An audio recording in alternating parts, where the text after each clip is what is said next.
Hello, everyone. It's time for another edition of Adventures in Careerland.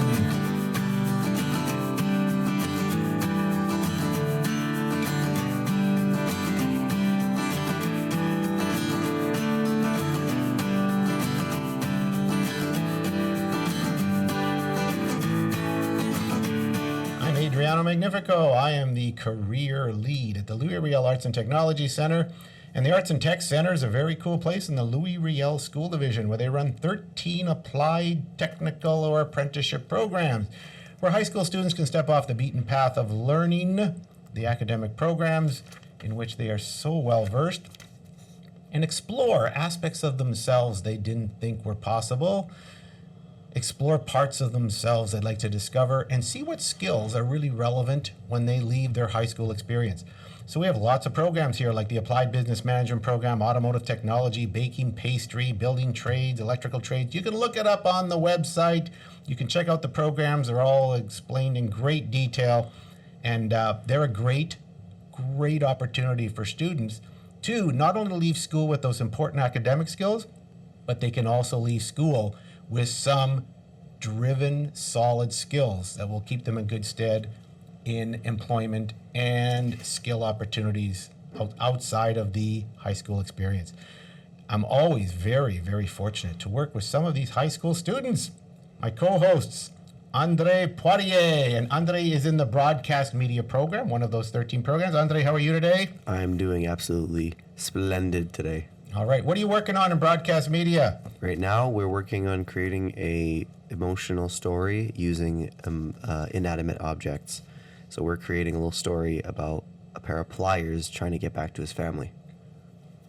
That's like a Disney show. Absolutely. We're trying to get it to that. I saw people working with a ball of yarn in the hallway. Mm-hmm. So what's the effect of doing that? Why do you think the great instructor, Mr. Playtink, is asking you to do something like that? Because he knows that we can all do acting. He knows we can depict emotions with people, but he wants us to prove that we can depict emotions using camera angles and create a compelling story with something that doesn't have a face. I like that. And so how's that going? Is it working? It's working pretty well. We have a couple shots we have to redo. Editing's going pretty smoothly. Overall, I think it was a very smooth process to get out. So you're making a film. You're making a short. A little short film. A little short film. And this is about the little pliers that could. Yes, little Mark the plier. All right. The plier. The plier is also the one who does and moves and creates. And anyway, I'm also with our other co-host, Ashley Cabaltican.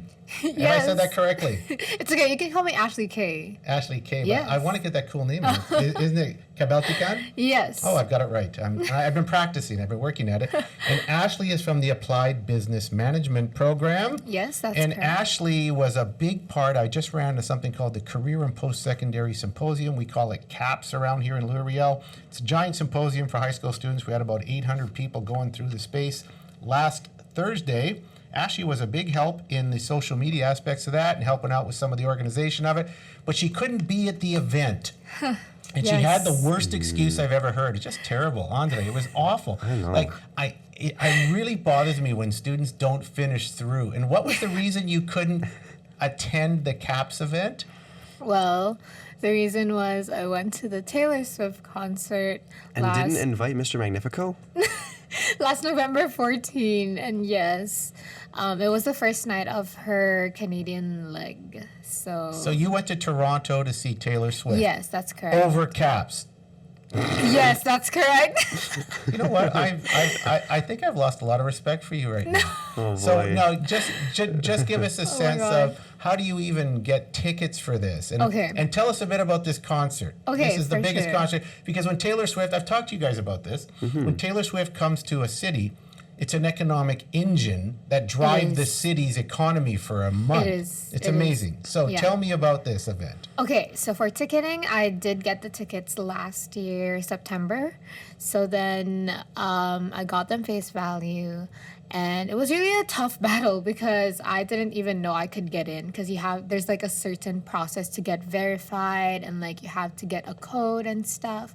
So fortunately, I got everything correctly. So how many people went?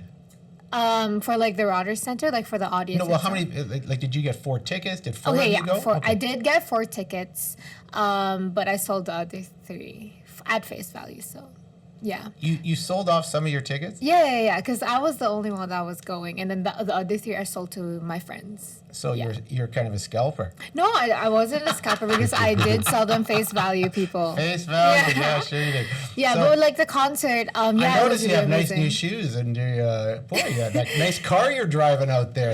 Did that come from all that extra money No, you made from no. the ticket exchanges? All of the money that I got was spent on food. Yeah. Okay, very good. Yes. Very good. So tell us, what was Taylor Swift like? Okay, Taylor Swift was really amazing. Her stage presence and as a performer, she's really good. And it was my first time seeing her as well. So being in the like floors section, you could just like feel her aura like while So performing. you were right on the floor in front of her? Yes, I Oh my was gosh. in front of her. I guess. Yeah. So, anyways, You're in a mosh the pit? concert lasted like 3 hours, and like everybody was jumping and enjoying. And I can't imagine like her as a performer, like performing for 3 hours in like different songs in different genres with different performances as well. Did So, any special guests come up there? Like, in my night, no, but in other nights, I think there was a special guest. oh, that's pretty cool. Yep. But the most important thing, like, how were the hot dogs at the Rogers Center? Ooh, I wasn't able to get hot dogs in the Rogers gosh. Center. Yeah, because like my friend lost the phone, so we couldn't eat. Oh my gosh. Yeah. She lost her phone at the Rogers Center? Yeah, apparently. Oh my gosh. Oh boy. Yeah, we were at the queue to go in, but then her phone was in her pocket. So, So, you're a Swiftie for sure, right? yes. And Andre, you're a Swiftie, right? No. No. And I'm kind of a half Swiftie because of you. You keep bragging about her. And I see her commercials sometime, and I see yeah, her that's Eras for tour sure. things. I've watched there are some Yeah. documentaries about her. Yes. And I listen to podcasts with guys like Scott Galloway and different business types who talk about her as this economic engine. So she Mm-hmm, fascinates me that way as a person who comes into a town and often Yes. rejuvenates the town for a month. That's true because when we went to Toronto, everything was like Taylor Swift inspired. There were like Taylor Swift dance parties. And everything's sold out everywhere. Yeah, everything is sold out. Like even there's like an unofficial like event while the concert is going. They called it tailgate. So then people who didn't get the tickets could still buy the tickets there. Just outside, Yeah, right? just outside the Rogers Center, and Yeah. they could also have these parties and have like make those friendship bracelets as well. So then it was a big event as well for like the people that couldn't get tickets, and then there are also like restaurants that are holding like these like deals as well. Like when I Yes. went, I believe McDonald's had like this bundle of like a Swiftie bundle or something like that. So then it was a good deal. Boy, you know when McDonald's is participating, it's big time. It's a big time. That's real food. I hear true. Mr. Oh my Magnifico gosh. roll up to school with Taylor Swift blasting in his car. Oh, really? Yeah, no. You hear it no, outside no, the car. No. Yeah. I'm What listening. song? What song? No, I'm listening. I don't know what breaking up. Something to do with breaking up or something. That's every one of her songs. Someone's He breaking up. listens to emo music. Anyway, no, the music. I'm listening to Led Zeppelin coming in. Oh, absolutely. okay, Absolutely. Led okay. Zeppelin That's good, coming that's in. good. I'm old school. Hey, that's pretty cool. And as Yep. usual, fascinating conversation. And I'm hanging out with fascinating people. But we have a fascinating guest today who does some amazing things and has a really interesting story and a journey. And I'm not sure if he's a Swiftie. He can let us in on his in his devotion and what kind of music he's into. I think that would be cool. But we have a special person. He's the VP of Education of Volatus Aerospace, and that's about drones. So I'm here to welcome Matt Johnson. Matt, how are you? Woo! Great, thanks. Thanks for having me on. All right, so give us the Swifty, yay or nay. Well, I'm going to have to tilt towards the nay side of the table. My daughter's 10 years old, and she is a Swiftie, so I'm attached to that in some way, but as little as possible. So are you dancing with her when she gets it going? Come on. Dad's got to do that I'm stuff. usually working in Oh, he's ashamed to admit it. backyard whenever she's got it going. So, yeah, but you're swaying that shovel around. You got to be doing that. You're going to have to do that, Matt. I've had the children. You got to start dancing. You're going to have to start We'll see. dancing. We'll see. We'll Anyway, see, yeah. so Matt, this is an interesting story. We had you at our CAPS event. You're running we called it the Cage of Drones, where kids could fly drones. And that's fun in and of itself. The whole drone technology piece is beginning to take off. I'm interested, though, we're going to get into that. I'm interested, though, when you were in high school, where you went to high school, and what was going through your brain when you were in grade 11 and 12 about, geez, what should I do? Yeah, I went to Kelvin High School in Winnipeg here, and in grade 11 and grade 12, I didn't really know at all what I wanted to do. When I graduated, I ended up going to University of Manitoba and just taking University 1. Basically, when you don't really have a good plan of what to do, I think that's kind of a good way to scope out what university's like and discover what you might want to get into. So that's what I did. Now, but you spent a lot of time in university. I looked at your LinkedIn page and we chatted a bit yesterday. You got a lot of degrees. So what did you start out with? Once you get to U1, you must be noticing some things, and you've also got an extracurricular life. When I say that, I mean some of the things you do outside. You're in high school. What was your kind of extracurricular interest? Well, I played football in high school. I played a few other sports as well. Sports was a big part of my high school experience. That was, as far as extracurricular, that kind of was it. Was a bit of a gamer to some extent. I like to play sports games. But yeah, when I went to university, after University 1, I had a friend who suggested that I try to get into phys ed because he figured that it would be something that I'd really enjoy. I'm a pretty creative person, and I think being a teacher, being creative is an important component of being a good teacher. Being able to have fun and come up with cool ideas, especially in phys ed, to get kids active. And so he suggested I try it out. So in my second year of university, I started working towards getting the prerequisites, biology and psychology and whatever the other prerequisites were that I had to get in year 2. And so I didn't actually get into the stream that I was wanting to get into phys ed until my third year of university. But while I was doing that, I was still kind of getting courses that contributed towards my arts degree, which I ended up getting after my phys ed degree. So it's kind of neat. In 2007, I graduated from phys ed in April. And then in October of the same year, I graduated again from arts with my geography degree with a history minor. So you got 2 degrees in the same year. Yeah. Well, that's pretty kinda cool. cool. So mom and dad must have been proud. That's pretty cool. Yeah, and then at the same time, I was I enlisted in the Canadian Armed Forces Reserves, and so I was doing that while I was going through university. Tell us a little bit about the reserves. I had a few friends that had joined, and I didn't want to be. It was kind of. I had a couple really close buddies. Both of them ended up joining, and so I figured that I should probably not be the one left out, so I joined as well. My dad was a police officer, so I have a inclination towards that service. And so I signed up when I was 21, and I served for 10 years. I was after I finished my my university experiences, after I got my education degree and became a teacher, I was still in the in the military for a few years. So what does that mean when you're in the military and you're in the armed forces? Give us a sense of what that means to a student or a young person. I've signed up. Do you get this sense that you're going over to fight, or what is your role and function as a reservist? It all depends on which stream that you're interested in. I signed up to join 17 Field Ambulance out of Minto Armories in Winnipeg as an officer.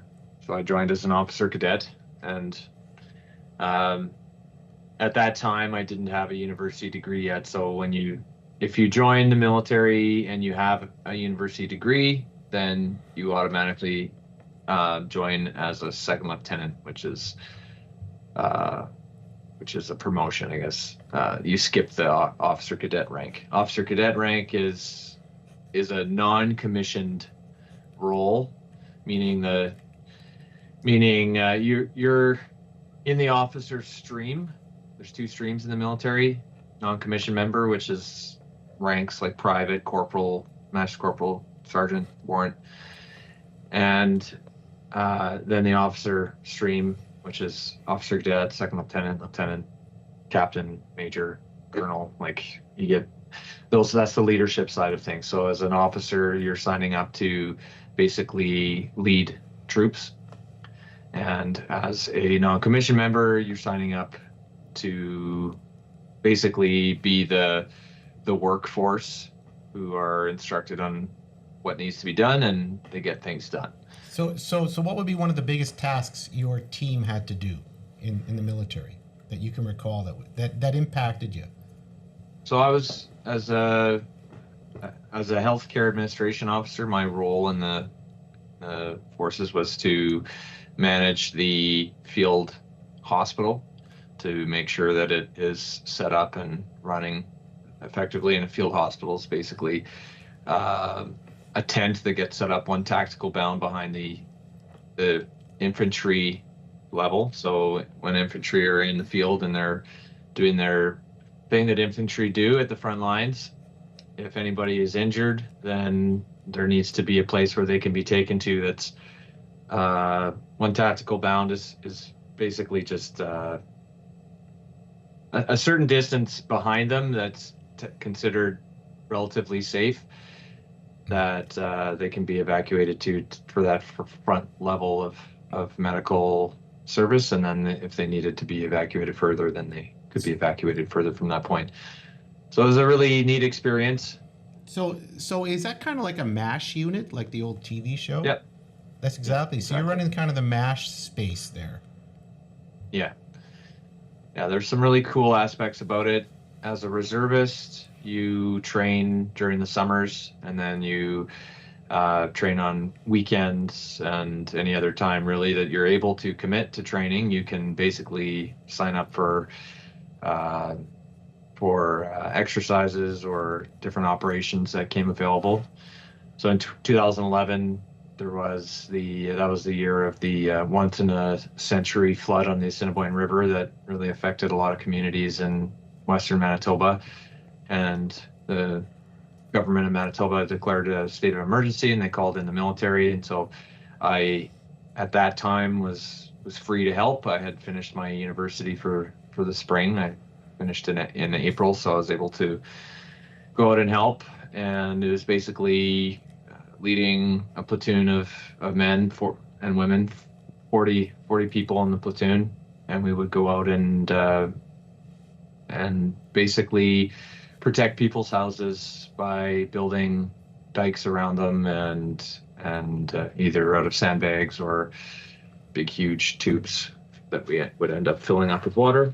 Hey, those are long days too, eh? Those are super long days. Yeah, you learn days. how to push through. Some days are 24-hour, like you don't sleep at all. Some days you get a couple hours of sleep. Yeah, well, lives are at stake, homes are at stake. There's no timeline on that, right? So you just have to plow through there. That's pretty amazing. Yeah. Hey, wonder too. I'm looking at this. You play in football, very physical, very kind of hands-on, kinesthetic.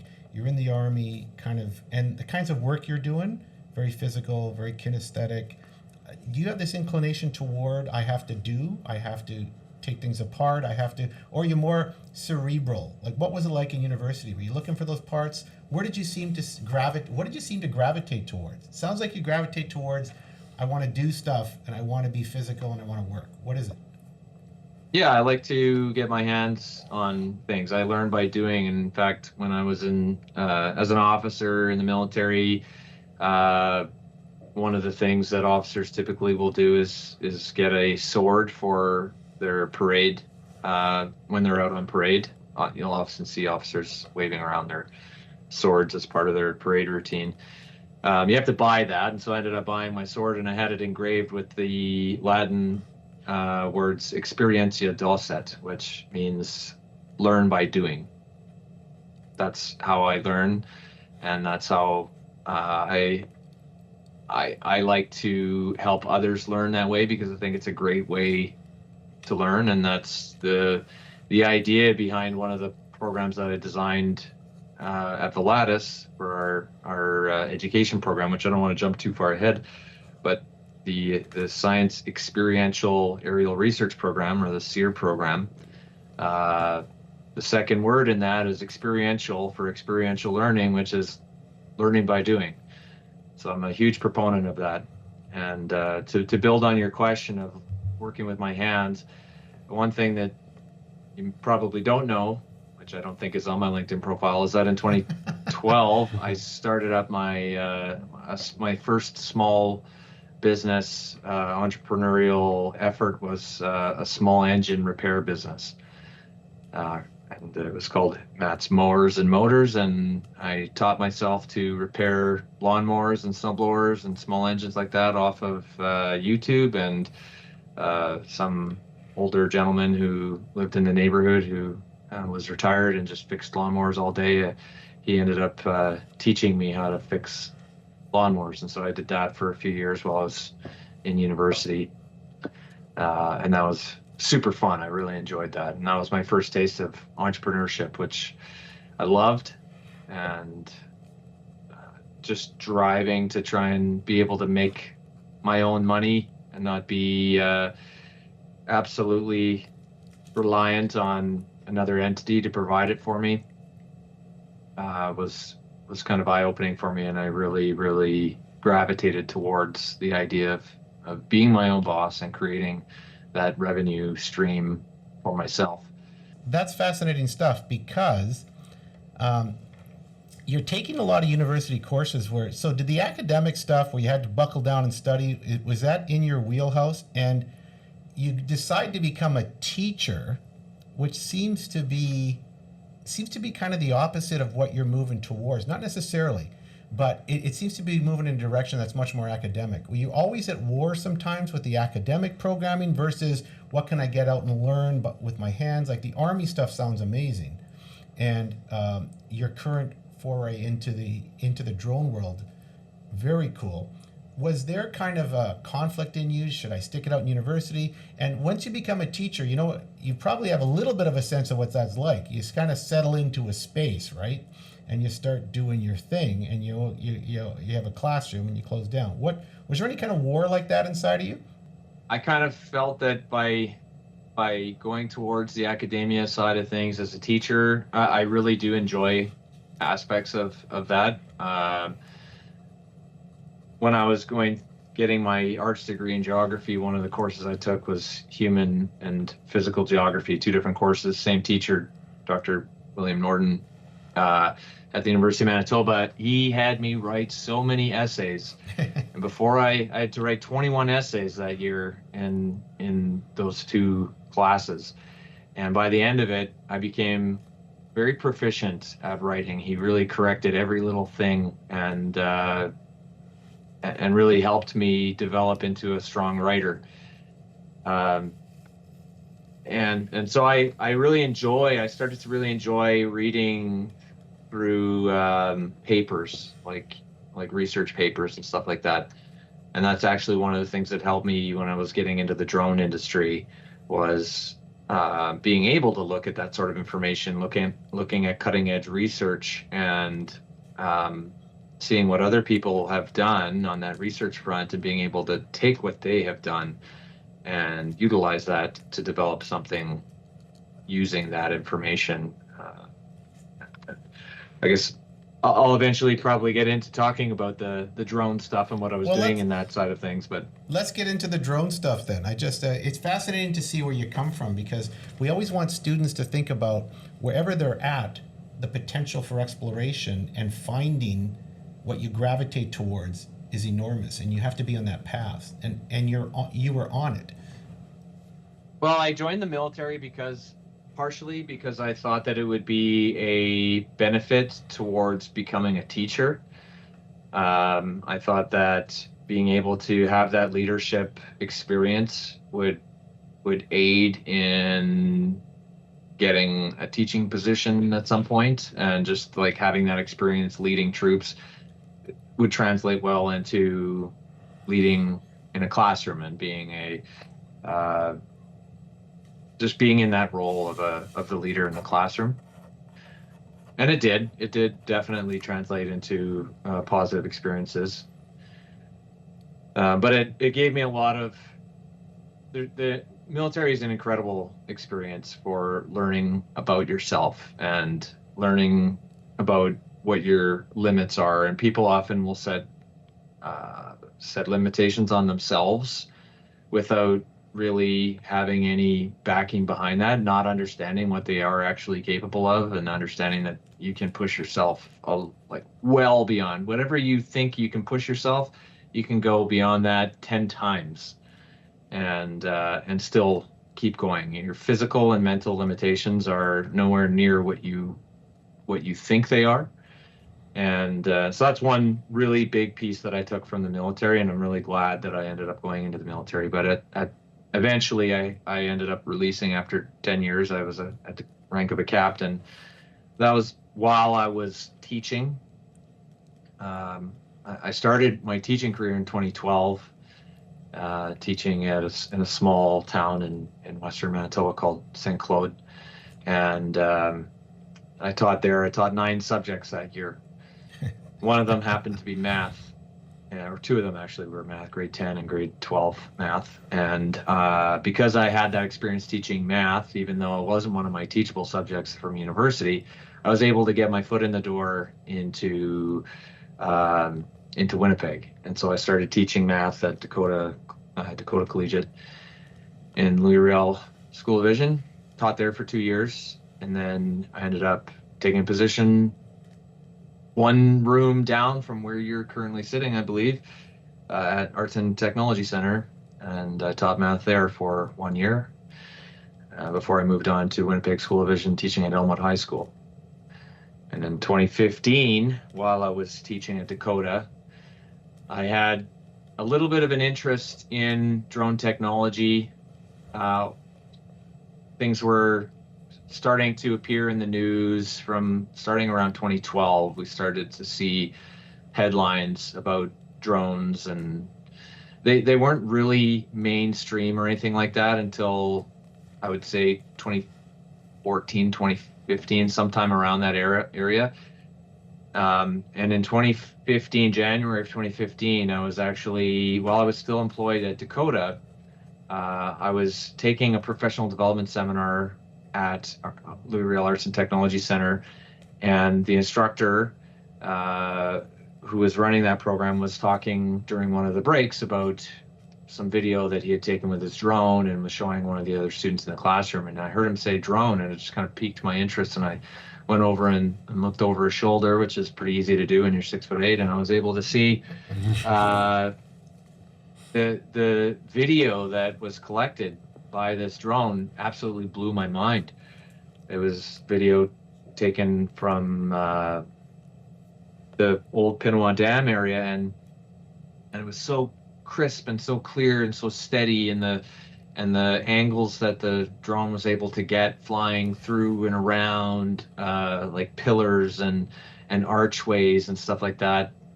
That site has a somewhat Roman pillars or an aqueduct type of feel to it, and being able to fly through those archways and up and around to get shots that were absolutely impossible to get without a drone. really blew my mind. And I started literally at that point having a little bit of a background in entrepreneurship, still kind of tinkering with my motors at that time. I thought, there's an opportunity here in the drone industry. At that point, I wouldn't have called it the drone industry. I would have just said, drones, there's something there. I think people would probably pay possibly really good money for what sort of information you can provide them from a drone. At that time, it was mostly just pictures. That's all I could figure would be valuable.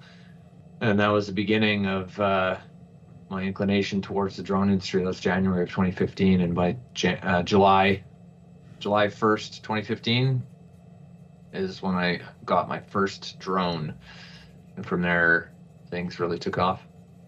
And I know that you have a course that you give to students, and it's the SEER program, and I was a part of this last semester, I believe. Where did the inspiration for that come from? Well, because I had that education experience, when I started in the drone industry, I started basically where I think a lot of people should start, is just taking photography, trying to find ways to make money from taking nice photos and videos for people, real estate style types of shots. That's a good starting point. It doesn't pay extremely well, but it's a good way to kind of start out and learn about the technology and taking good pictures and that sort of thing. That's how I started out, and it seemed to work well. But after the first few months, I decided to sell my drone in October because I looked at the industry and I went, well, okay, so I bought a drone, and I was able to make in those first few months of just kind of playing around and advertising on Kijiji and Facebook Marketplace, I was able to make a few grand, like $6 or $7 grand in my first year, to pay off the drone and be a little bit profitable and have some money to rub together in my pocket. And I kind of wondered what was stopping other people from doing that. There was no real barrier to entry into that industry other than just having $2,000 or $2,500 or whatever to drop on a drone. Money isn't always the biggest barrier to entry. If you want to be successful in entrepreneurial effort, you want to try and find ways that you can access revenue streams that have a barrier to entry so that everybody isn't doing it. You don't want to be doing something where everybody else is doing it. Otherwise, it's a race to the bottom in terms of what you can charge for your services and your time. And so I decided to sell my drone and look at buying something new in the spring that would be more higher quality, better capabilities in terms of what you can do with the data you collect, higher resolution, better video, and all that kind of stuff. And I ended up buying, and at that time it was an Inspire 1. It cost me about $10,000 going into 2016. And also, I had done some research on how you could use drones, what the best industries where drones were being used to have the highest return on investment. And at that time, there was 3 industries that were really showing a good return on investment. That was construction and mining and agriculture. I didn't have any contacts in construction and mining, but I did have, my wife is from southwestern Manitoba, rural Manitoba, and a lot of family involved in agriculture and friends involved in agriculture. And so I decided to try and pursue the agriculture route. And so when I was talking about reading those research papers earlier, that's where I really dove in, and I was reading how drones were being used for cutting edge research applications on specific to agriculture. Using near infrared sensors on drones, you can detect plant health. And I don't want to bore everyone with the science behind that, but that's where I started getting really involved in drones in agriculture specifically, and spent a lot of time in that over the years, working with research organizations like agricultural crop research organizations, helping them collect data and interpret the data, And at the same time, realizing that the services industry and the drone industry is really only half the year. You can't fly drones in the winter very effectively for a lot of different applications anyways. And so I wanted to be able to do something that would provide value during the winter. And so I started working in 2016, I started working to develop a training course to teach other people how to become drone pilots. And at that time, you had to, in order to become a drone pilot, you had to take a course. That was the requirement from Transport Canada, was that you had to take a training course. So I developed a training course and got approved by Transport Canada. I think my background in education helped to develop that course, and also my background in the military as an officer, developing operation plans and being able to just really understand the planning process helped me to create this program to help other people learn how to fly drones, but also plan missions and become good drone pilots based on understanding a lot more than just piloting, because being a good drone pilot goes well beyond just flying a drone. You need to understand the whole planning process and take into account a lot of risk and risk assessment and stuff like that. So you're working with all kinds of students. How many do you figure? Like, and where's your vision for drone training in Winnipeg and beyond? At that time, I started running this training program.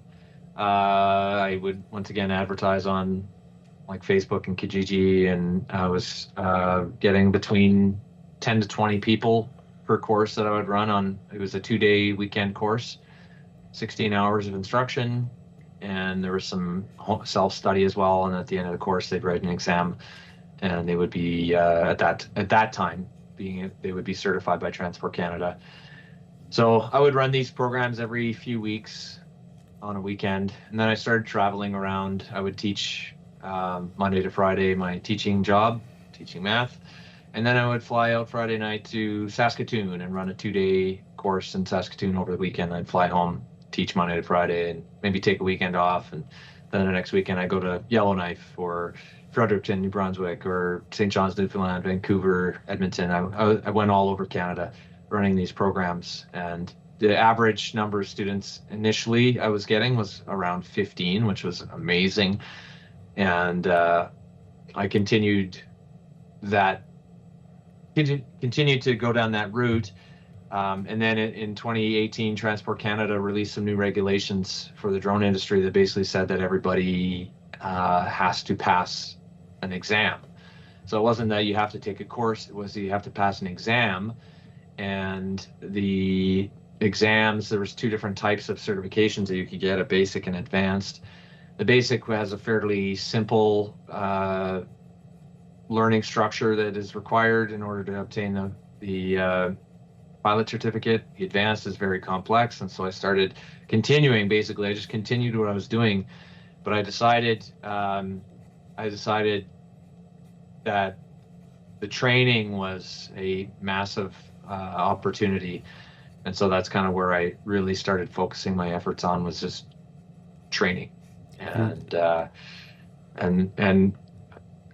while I was training drone pilots, I saw an opportunity to train teachers, because as a teacher at the time, no other teachers at the school that I was teaching at really knew anything about the drone industry, and that it was incredibly rapidly developing. And a lot of different industries were using drones, and almost any kind of industry that does anything outdoors now uses drones in some way, shape, or form. And I could see that developing, and I could see that not very many teachers at that time really knew anything about that as a career path.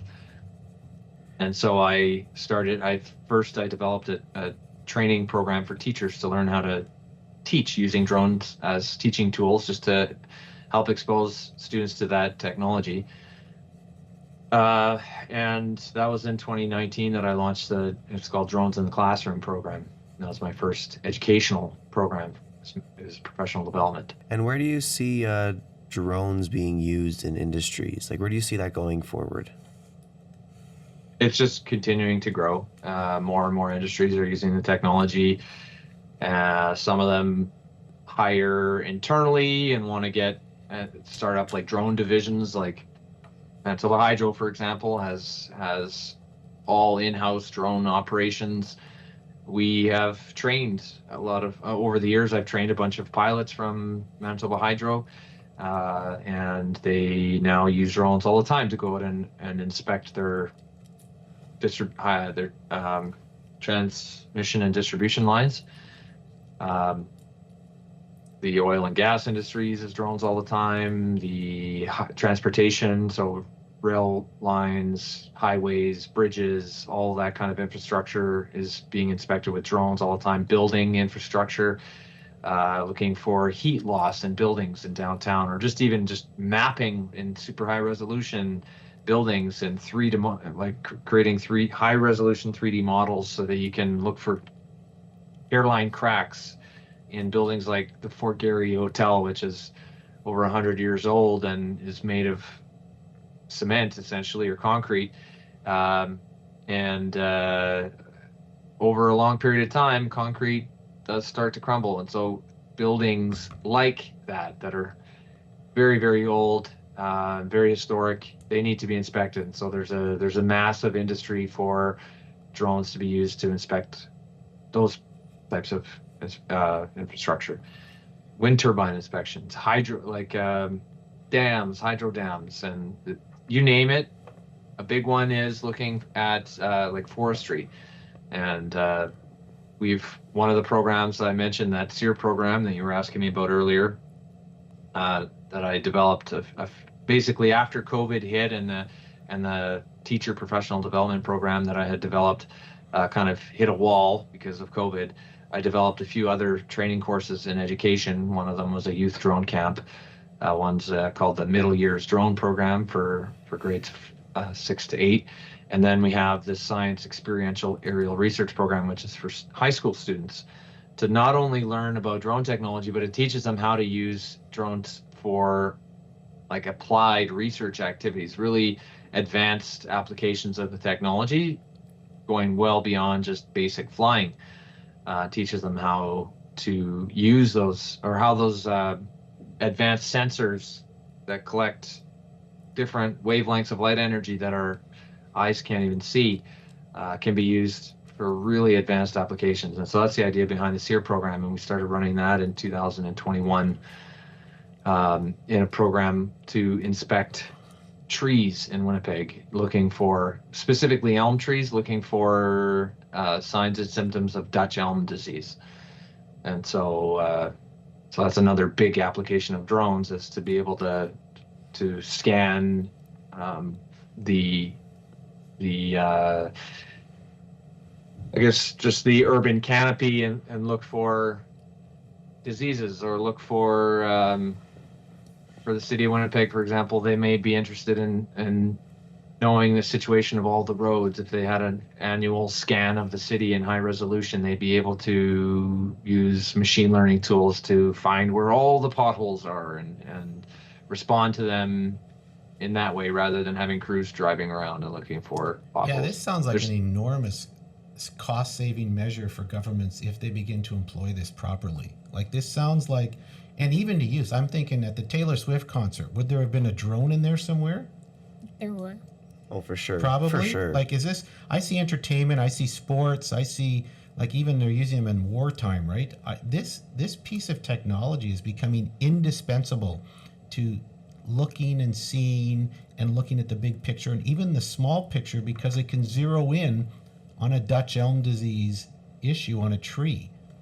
Like, this is, Matt, I think you're right on top of something. And the fact that you had the initiative to see that opportunity. Are you an observer by nature first? Do you watch and see? You don't seem to be someone who rushes in. You're a thinker. You said you're creative at the beginning. Would you say you kind of observe first and then kind of move into the opportunity? Yes and no. Okay. I don't like to sit around and wait too long. That's how you watch opportunities pass you by in a lot of cases. And if as an entrepreneur, I think there's a lot of people who are, I don't want to use the word afraid, but hesitant to take that first step, they think about what they want to do for a really long time, and they may just not decide to move ahead with it because they're thinking too long about it. I definitely didn't do that. I saw an opportunity. I thought about it for a little while, just when I was also super busy with other things, and so I wasn't like, okay, let's do this right now. And it was winter in 2015 there when I decided to jump into it. But as soon as that nice weather came in the summer of 2015, I was like, oh, okay, I think it's time to act. I'll buy the drone and I'll see what I can do with it. I didn't have that full plan in place. I had a bit of an idea. I was like, okay, this is how I'm gonna buy it. I'm gonna put some ads on Facebook and see what I can do with this. Because at that time, Yes. I really didn't know. It was unknown. So I'm not afraid to step into the unknown. I was not afraid to leave my teaching career in 2017 to focus entirely on my business. That was a big pivotal move in my life. Was stepping away from teaching and going full bore into the drone industry. But I've kind of circled around to some degree. The SEER program right now, we're running it in 17 different school divisions in Manitoba, and so I kind of am still involved in. Yeah, you're still a teacher. In education. Yeah, and so you've connected a lot of those dots. It's cool. Hey, Matt, this is a super interesting conversation. Your story is a compelling one. We do something here called quick cues.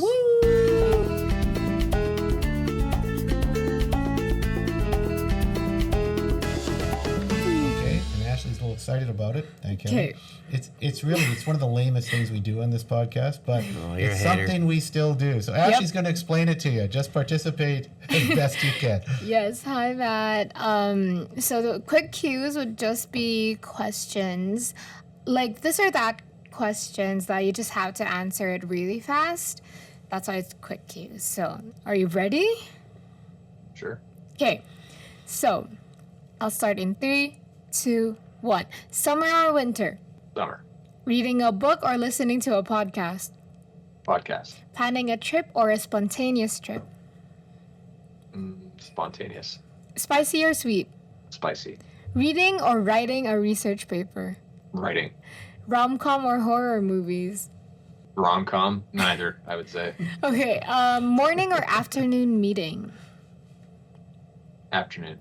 Small team or a large team? Small. Dogs or cats? Dogs. Sneakers or boots? Sneakers. Drones or phones? Drones. Staying at home or spending time outside? Outside. Pizza or pasta? Pizza. And lastly, what's your favorite podcast? This one. You got the answer correctly. Now, Matt, congratulations. Now you have the opportunity to upload this to the actual thing called the internet with that excellent answer. Hey, Matt. I like drones and phones. Yeah. That was not bad. I was going to say, is he actually going to say phones? That would be amazing. Anyway, thanks for doing that, Ashley. Actually, it wasn't as lame as it usually is, so well done. It's just when I do it. That's good. Hey, Matt, that was an enlightening talk. You know what I loved about it? It was you're a person who continued to connect the dots. We talk about collecting dots. You collected all these dots, and you're slowly connecting them. You continue to connect them. All of what you've done is useful. It's built you. It's built your character. It's built your skills. It's turned you into the person you are and the person moving forward. Like you're a great example for a young person to think about who the experiences have all been good to me. I wasn't sure how they would turn out, but I knew something would come of it. And it's just piece of me continuously connecting the pieces from all your sports at the beginning, from your interest in the kinesthetic and hands-on piece to the engine repair, to the taking education and teaching. It's all coming full circle. Do you feel that way? Yeah, I've felt like a lot of the things I've done connect. It's beautiful. Very well. Well, 100%. And sometimes when you didn't know exactly if they would, it's just feeling right. And that's pretty cool. And you have that entrepreneurial verve about spotting that opportunity, which is really amazing. Hey, last thing, if you had a piece of cheap advice to give to a grade 11 or 12 student, what would you tell them? I would usher them towards entrepreneurship. I think that any student can start something on the side as a little side hustle, trying to sell something or create a little bit of a small business, cutting grass, fixing lawnmowers, whatever. There's tons and tons of different things that you can do, and I think a lot of times the status quo is often what kids will want to do is like not change. But I would say just take that first step, because as soon as you get involved and you take that first step and you start working towards something, at least with entrepreneurship, I would say in my experience, everything I've ever done as an entrepreneur has driven me to want to do more. And that's my recommendation. That's awesome. We just had an entrepreneurship session while you were doing the Cage of Drones at the CAPS event.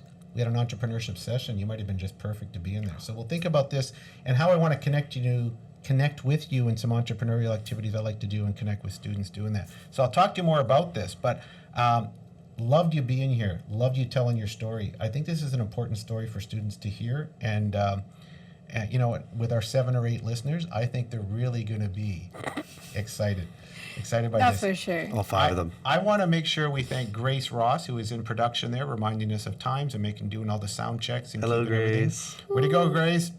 We have a team of Chin Kai Chang and Achilles Kozi Boras, who are also producers who aren't at this event, but also participate in the production of this.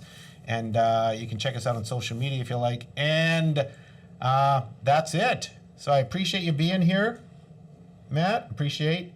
Great talk. Thank you for having me. Oh, great conversation, and I'm excited to share this with students in our audience. And that's it for another edition of Adventures in Careerland. Woo!